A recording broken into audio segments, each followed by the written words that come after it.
علیکم ورحمۃ اللہ وبرکاتہ۔ وعلیکم السلام ورحمۃ اللہ وبرکاتہ۔ حیاک اللہ، میں آپ ہی کے بارے میں سوچ رہا تھا۔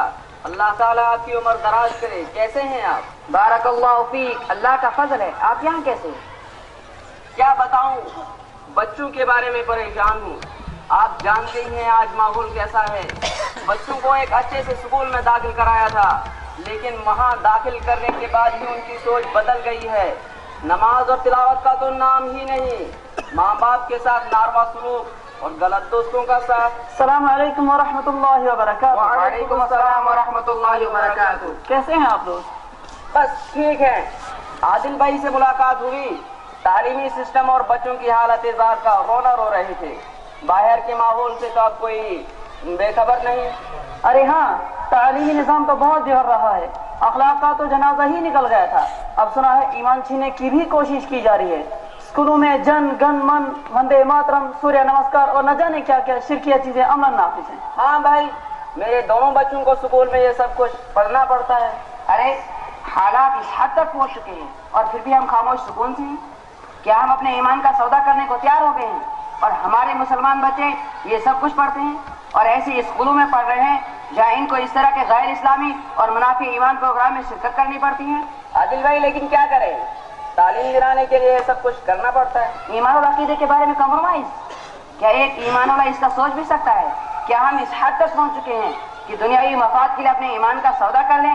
یہ نہایت افسوسناک صورتحال ہے۔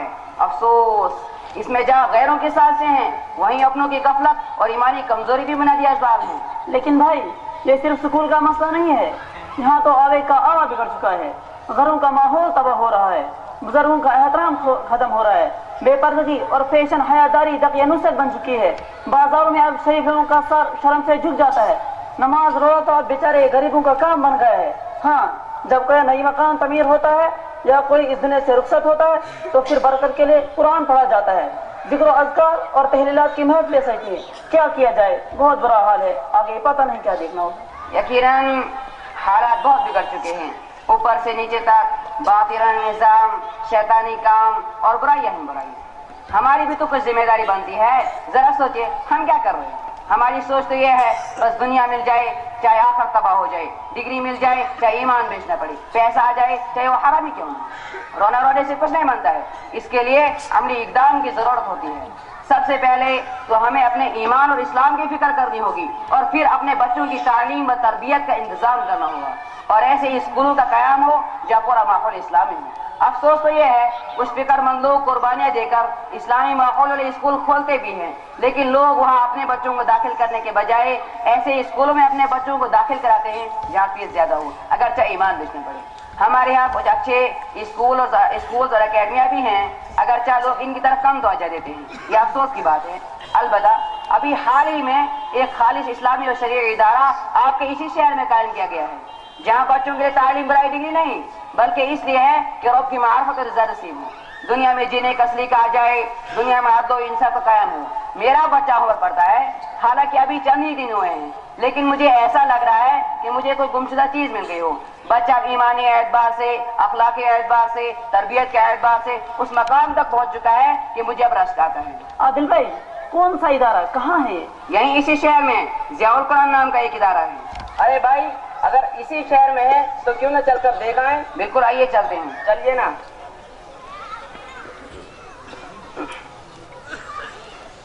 السلام علیکم ورحمۃ اللہ وبرکاتہ۔ وعلیکم السلام ورحمۃ اللہ وبرکاتہ۔ کیسے ہیں آپ حضرات؟ جی الحمدللہ ٹھیک ہیں۔ یہ حضرات ماحول اور تعلیمی نظام کے حوالے سے پریشان تھے تو میں نے ان کو ضیاء القرآن کا تعارف کروایا تو انہوں نے ادارہ دیکھنے کی خواہش ظاہر کی ہے۔ بہت اچھا، ہم آپ سب کا خیر مقدم کرتے ہیں، آپ یہاں تشریف لائے، بہت بہت شکریہ۔ ناظرین صاحب، ہم اس ادارے کے بارے میں جاننا چاہتے ہیں، اگر آپ زحمت فرمائیں تو مختصر سا تعارف کرا دیں۔ جی ہاں، یہ ادارہ ابھی بالکل نوخیز ہے، بے سہارا ہے۔ معاشرے کی صورتحال، ماحول کی ابتری، موجودہ تعلیمی نظام کو انسان کو سوچنے پر مجبور کر دیتی ہے۔ ان تمام چیزوں کو مد نظر رکھتے ہوئے یہ ادارہ قائم کیا گیا، جہاں ایسے افراد اور اسکالرز تیار کرنا مقصود ہے جو ایک طرف سے قرآن و سنت کو پوری طرح جانتے ہوں، شریعت سے بھی اچھی طرح واقف ہوں، اسلام کو بحیثیت نظام سمجھنے اور اس کو پیش کرنے کی صلاحیت رکھتے ہوں، دور جدید کے مسائل اور ان کا حل کے اہل ہوں، احساس کمتری سے بالا تر ہوں۔ خلاصہ یہ کہ معاشرے میں حقیقی قیادت و امامت کے مالک ہوں۔ اس لیے ہم نے اس ادارے میں اسلامی و شرعی علوم کے علاوہ عصری علوم، انگریزی، حساب، سائنس داخلے نصاب کیا ہے۔ ہمارا مقصد صرف ڈگری دینا نہیں بلکہ حقیقی علم سے روشناس کرانا ہمارا مقصد ہے۔ یہاں کا تعلیمی نظام اور انتظامی امور سب ایک مکمل سسٹم کے تحت انجام دیے جاتے ہیں۔ بچوں کو 24 گھنٹے دینی ماحول فراہم کیا جاتا ہے، ان کی اخلاقی، روحانی، جسمانی ہر طرح کی تربیت کا خیال کیا جاتا ہے۔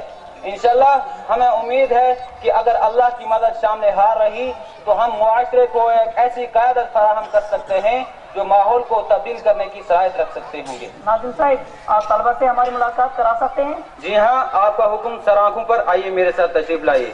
چلیے۔